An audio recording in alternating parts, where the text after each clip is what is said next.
Shiva!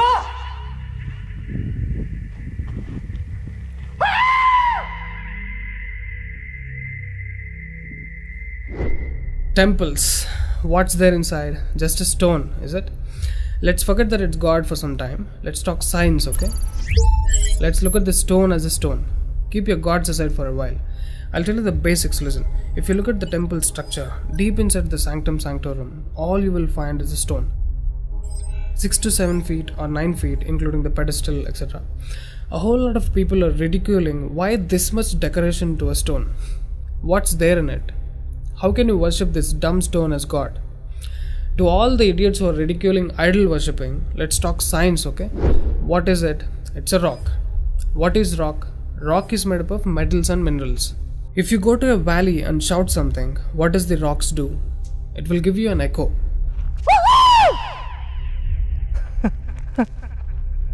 It's an open place. The sound travels, hits the rock and throws it back. This phenomena is called echo and it's scientifically proven, everybody knows it. Depending on how loud you send these sound waves, accordingly rocks will throw back an echo. Every rock, that's why you will hear 2-3 sounds at different intervals. Visually you cannot see what's happening, but you can hear it. This is in open space. Imagine if you're doing it in a closed place. What would be the amount of echo? Obviously much more than the open space. Let's get inside the temple. You will find a linga or a statue made of a rock. And it's placed in a closed wall structure with a Galigopuram on the top. That means a pyramid structure with a tip pointing to the sky. There will be no ventilation. Tight packed and covered with stone walls to a precision where even the light cannot enter. Now, people send some sounds to the rock. Not just today, it's been practiced since thousands of years. They are sending some sounds to the rock continuously, right from the morning to afternoon to evening till night, every day. We all know that sound has a form. To all the lower IQ people, I'm going to show you a few experiments where particles form different patterns and forms due to various types of sounds.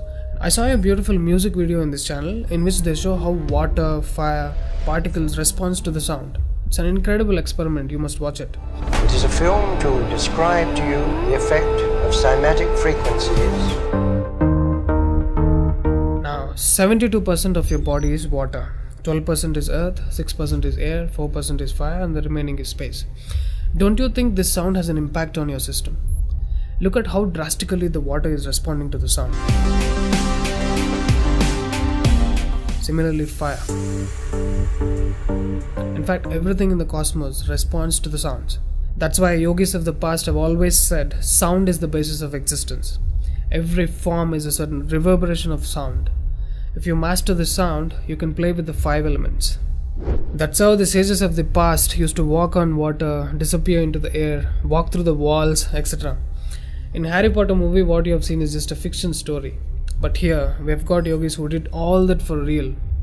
Even though there are many mystics who can do these things, not just them, you and I can do it if we attain certain mastery over the sound. You need a perception beyond the senses to do that.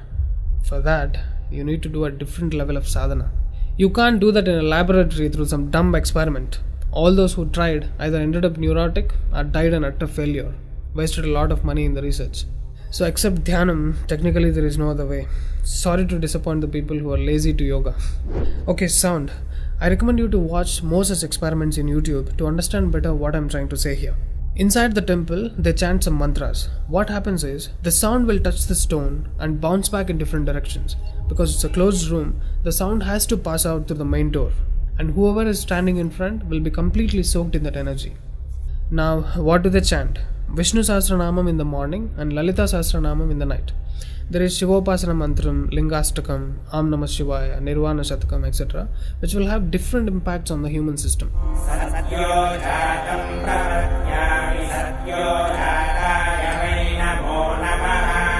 I really wanted to check what impact these sounds have on the human system. So I went to a neurosurgeon to really experiment and document the impact of these sounds on the human brain, the human system. I took my friend Rahul for the EEG test. It's called electroencephalography, where you can see the brain activity, the activity of the nervous system of a person on a computer. We played Lalita Sahasranamam to him.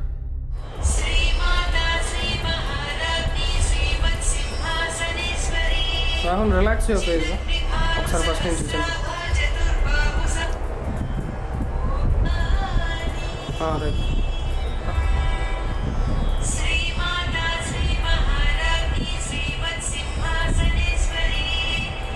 The kind of parasympathetic differences that he's getting is anonymous. Oh my god, then I understood. These sounds are engineered in such a way that the rhythm of the chant will go inside your parasympathetic nervous system and will put you into deep sleep within 3 to 5 minutes. First thing is, the chant is some thousands of years old. How could these ancient sages know that these sounds impact the parasympathetic nervous system? This they do it in the night. And in the morning they chant Vishnu Sahasranamam, the 1000 names of Bhagavan Vishnu. And again, these sounds are engineered in such a way that it will wake you up to a peaceful and refreshing state of mind. I'm sure most of you are suffering with painful wake-ups, with such an irritated mind that you can't sleep and you don't enjoy waking up. If you listen to Vishnu Sahasranamam in the morning, it will clear all these clutches in the brain and you will be super fresh when you wake up.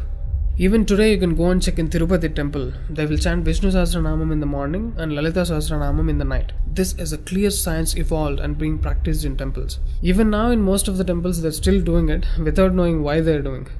I went and asked one of the priests in my hometown. He said, no, they're doing it since so many years. Or they will say something like, it's good for your health, you will get money, pregnancy, etc. This is one more reason why temples are ending up in ruins here. There is no one to talk about the science behind it. Why sounds and why the rock? So they call this rock as God, and when you chant for God, their idea is to benefit the human beings living in the city. It's a free service. Will your doctors treat you for free? But these temples are doing it for free since ages. But now these temples are under attack.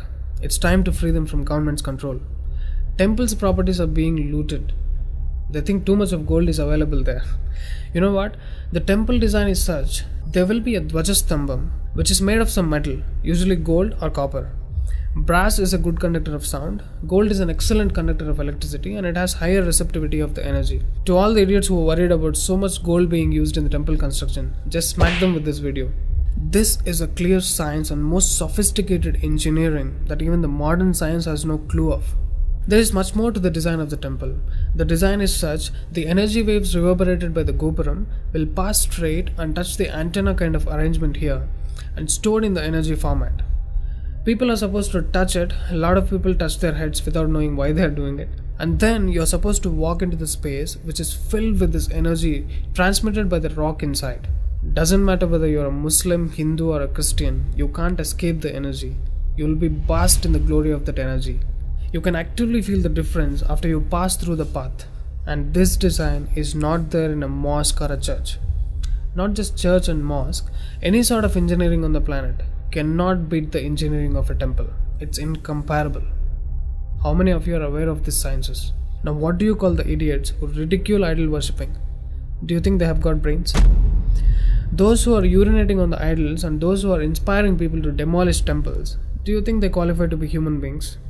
The animal nature is still alive in them, or they must be living evils. Let me not end it here. I wanted to give it furthermore. Modern science is still in infancy when compared to the science and technology used in temple construction. I'm sure you watched Praveen Mohan's channel. He has done a mind-blowing work on temples. Watch these videos, you will get to know things which modern science has no clue of. These were constructed thousands of years ago. What was taught in your schools and universities in the name of science is a ridiculous crap. Today is a generation of idiots who do all kinds of drink and drug to put this body into sleep. What a circus they do. Any drunkard on the planet is a certified fool because you're ruining the system in order to rest it. When there is such a beautiful way to rest your system, you find drink and drug as an alternative is the dumbest thing to do. The government's encouraging drink in order to balance the income of the state. It must be the epitome of stupidity. What a horrible way to run a state. And these governments are handling the temples. Oh God, now it's time to remember the God inside the rock. It's not just a dumb stone. There is a huge science behind consecrating a rock into deity. Any number of mystics have infused the life energies into a rock and make it function like a living being. Sadhguru is the living example of a mystic who consecrated Dhyanalinga. You know what? For most people, it's not just a stone, it's a living being. There are devotees who can talk to the deity and get things done in the world. Low IQ idiots who got educated from the convent schools or those who muddle their minds with all kinds of sacred books cannot understand these devotional aspects of life. There are temples to solve every damn problem. Those problems which your doctors cannot solve. Your psychological imbalances, bipolar, neurotic, whatever. Now, these temples are in ruins. I get tears in my eyes when I look at the condition of these temples. These engineering marvels, which acted as powerful devices to communicate with the cosmos, download the energies from various places of the galaxies, are now in such a horrible condition. Idiots have no idea what these temples are made for. Worst, temples are under government's control. Temple funds are being misused like hell. Temple properties are being sold. Churches are being constructed in those places. Why? Can we all keep the fights aside and unite for the cause? Free temples from government control. Don't think your gods will come and save the temples. You should wake up and do something now. Wherever you are, whoever you are, whether you're a Muslim, Christian or a Hindu, please become a part of the movement. Free temples from Sarkar.